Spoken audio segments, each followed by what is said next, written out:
जय गुरुदेव, जय माता जी, जय गायत्री माता। गुरुदेव माता जी और गायत्री माता जी की सूक्ष्म उपस्थिति में आगे अखंड ज्योति में कहा है, अष्टादश विद्याओं का उद्भव है वेद। भारतीय ज्ञान विज्ञान और संस्कृति की महत्ता एवं असीम व्यापकता की चर्चा पहले की गई है। यहाँ उसी क्रम के कुछ विशिष्ट पहलुओं का परिचय कराना आवश्यक हो जाता है। यह सर्वविदित है कि वेद मूर्ति के रूप में स्वयं परम पूज्य गुरुदेव का जीवन दर्शन हमारे समक्ष प्राचीन ऋषियों के सिद्धांतों व सनातन संस्कृति के आदर्शों का साक्षात प्रकटीकरण है। उनके विचारों, अभियानों एवं क्रियाकलापों में कहीं भी वैदिक सिद्धांतों का अतिक्रमण नहीं हुआ है।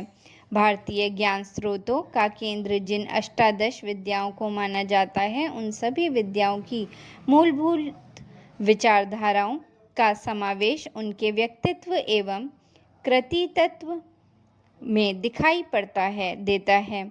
वैदिक साहित्य का भाष्य और युगानुरूप सरलतम व्याख्या उनके द्वारा लिखित अपरिमित साहित्य का एक महत्वपूर्ण और विशिष्ट पक्ष है। वेद मानवीय ज्ञान विज्ञान की सर्वोच्च धरोहर है तथा सर्वाधिक प्राचीन होने के साथ साथ ये अद्यतन सर्वपूर्ण जीवन की पथ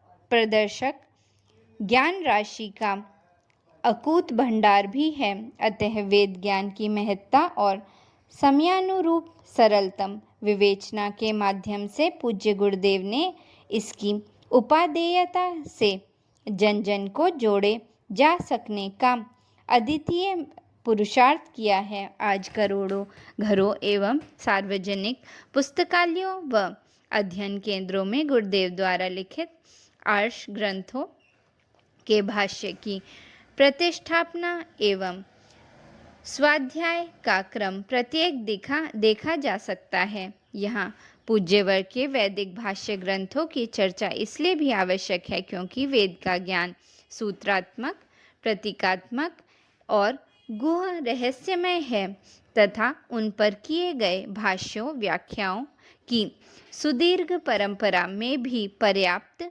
भाषागत एवं भावगत दुरूहता है। ऐसे में इस दिव्य ज्ञान का अवगाहन जन साधारण के लिए सहज नहीं है। अतः जन सामान्य के लिए सहजता और उपयुक्तता को ध्यान में रखकर ही गुरुदेव ने वेदों की सरलतम व्याख्या की है। वैदिक मंत्रों में समाहित ज्ञान विज्ञान एवं विभिन्न उपयोगी जानकारी प्राप्त करने के लिए पूज्यवर के ग्रंथों की शरण लेना सर्वोत्तम और सहज उपलब्ध उपाय है। वेदों को भारतीय ज्ञान परंपरा का प्रतिनिधित्व करने वाली अष्टादश विद्याओं में सर्वप्रथम स्थान प्राप्त है। भारतीय ज्ञान के उद्भव और विकास का मूल स्थान वेद ही है। वेद शब्द का अर्थ और स्वरूप अत्यंत व्यापक है। वेद अर्थात आत्मा के स्तर पर अनुभव किए जाने वाला अनुभूतिजन्य ज्ञान। यह व्यष्टि और समष्टि के रहस्य को अंतरात्मा के नेत्रों से देख सकने में समर्थ ऋषियों के विचारों का सार संग्रह है। भारतीय संस्कृति की समस्त ज्ञान धाराएं और विद्याएं बीज रूप में वेद की विचारणा में विद्यमान हैं। सुविधानुसार इस ज्ञान राशि को विषयानुरूप संहिताओं के रूप में लिपिबद्ध किया गया है, जिन्हें हम ऋग, यजु, साम और अथर्व के नाम से जानते हैं। ऋति, निगम, आगम, छंदस, आमनास, स्वाध्याय आदि नामों से भी वेद ज्ञान को प्रकट किया गया है। संहिता, ब्राह्मण, आरण्यक और उपनिषद ग्रंथों में संपूर्ण वैदिक साहित्य समाहित है। 6 वेदांग, 6 दर्शन, 4 उपवेद सभी इसी का विस्तार और व्याख्या विवेचन है। ऋषियों की इस गूढ़ ज्ञान संपदा को विज्ञानजनों ने 3 प्रमुख धाराओं में प्रवाहित किया है: कर्मकांड, ज्ञान कांड और उपासना कांड। परम पूज्य गुरुदेव के भाष्य में वैदिक साहित्य के ये तीनों आयाम सरलतम व्याख्या के साथ मौजूद हैं।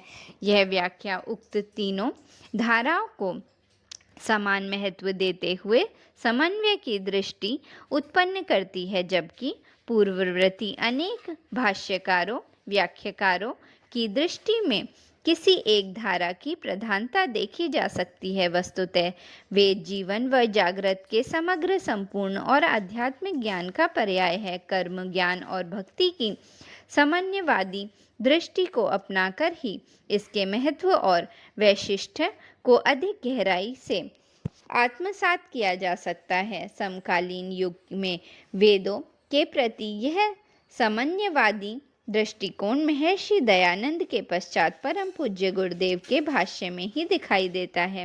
वर्तमान समय में वैदिक ज्ञान विज्ञान से परिचित नहीं होने के कारण ही भारतीय जीवन और समाज में अनेक विसंगतियां और मूल्यहीनता दिखाई देती हैं, जो संस्कृति सनातन शाश्वत ज्ञान की धुरी पर पल्लवित पुष्पित हुई और विश्व मानवता की प्रदर्शक बन विश्व गुरु का जिसने गौरव प्राप्त किया, वही संस्कृति आज अपनी ज्ञान संपदा को सुरक्षित संरक्षित रखने की चुनौतियों से जूझ रही है।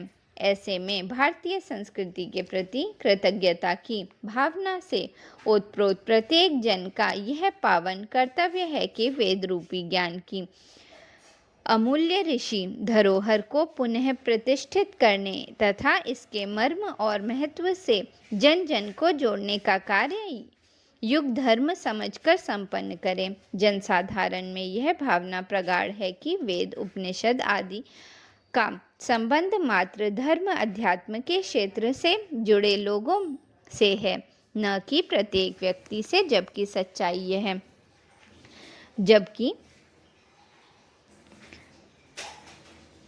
जनसाधारण में यह भावना प्रगाढ़ है कि वेद उपनिषद आदि का संबंध मात्र धर्म अध्यात्म के क्षेत्र से जुड़े लोगों से है, न कि प्रत्येक व्यक्ति से, जबकि सच्चाई यह है कि यह ज्ञान समान रूप से संपूर्ण मानव जाति और उसके प्रत्येक वर्ग और स्तर के लिए उपयोगी है। जीवन के लौकिक और अलौकिक दोनों पहलुओं की दृष्टि में इनमें अत्यंत महत्वपूर्ण प्रेरणाएं और कल्याणकारी मार्गदर्शन मौजूद हैं। धार्मिक और आध्यात्मिक जीवन के साथ साथ प्रत्येक व्यक्ति के एवं समाज के व्यवहारिक, सामाजिक एवं सांस्कृतिक पहलुओं के लिए भी वैदिक ज्ञान संपदा का अत्यंत महत्व है। वस्तुतः मनुष्य जीवन के जितने भी आयाम हैं, उन सभी से वैदिक ज्ञान विज्ञान का गहरा संबंध और महत्व है। मानव जीवन की नैतिकता और आचरण संबंधी कर्तव्य बोध के लिए वेद की ही सबसे प्रामाणिक स्रोत है। इनमें करने योग्य कर्तव्यों को मानव धर्म से विभूषित कर धर्माचरण की विस्तृत व्याख्या मौजूद है। जय गुरुदेव, जय माता जी।